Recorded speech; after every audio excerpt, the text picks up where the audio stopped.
Okay, now, time for you to all get to work. We're going to spend the next hour or so putting our thinking hats on. And in each table you'll notice that there's a little sign like this that says either think like a volunteer or think like an organisation.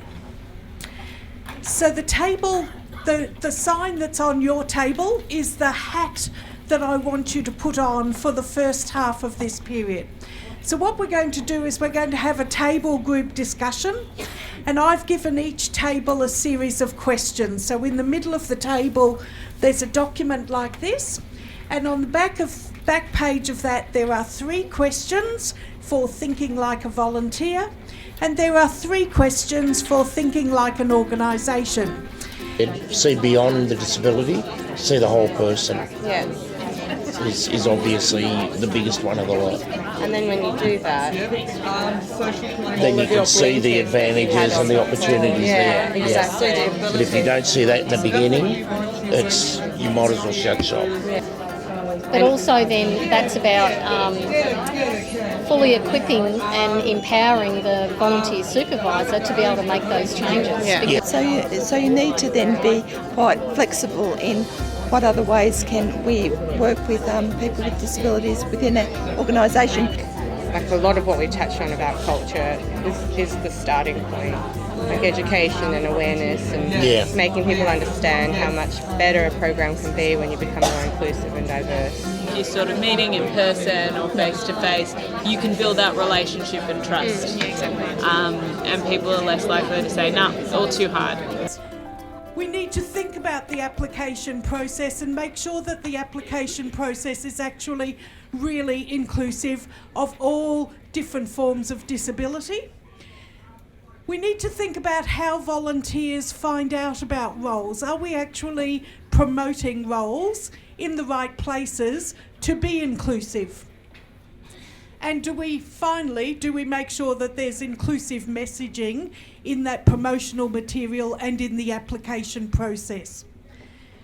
The next theme was about the roles that volunteers might take on, and a key theme there was around the importance of matching volunteers with roles and creating a role that's right for the person, not trying to put a square peg in a round hole was the expression somebody used. And ensuring role clarity so that we're not setting people up to fail. The next thing was about thinking about how do we build the skills of our volunteers, and then how do we leverage that in creating opportunities and pathways for those volunteers as they progress. And finally, in this area we talked about the importance of, we've already got well-established recruiting and induction process and support processes for staff, and for we need to be using those same processes and systems for volunteers as well.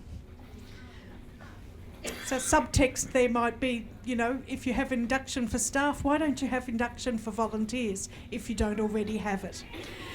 Next thing was about communication. So there was a theme around the importance of appropriate and respectful communication and using the right sorts of media, using different ways of communicating, different media, different ways of sending messages. It was important in that communication not to make assumptions about people, and to think about the skill involved in asking the right sort of questions in the right sorts of ways in order to find out about what a volunteer's needs might be, because they're not always immediate and visible. Could we have the next slide, please?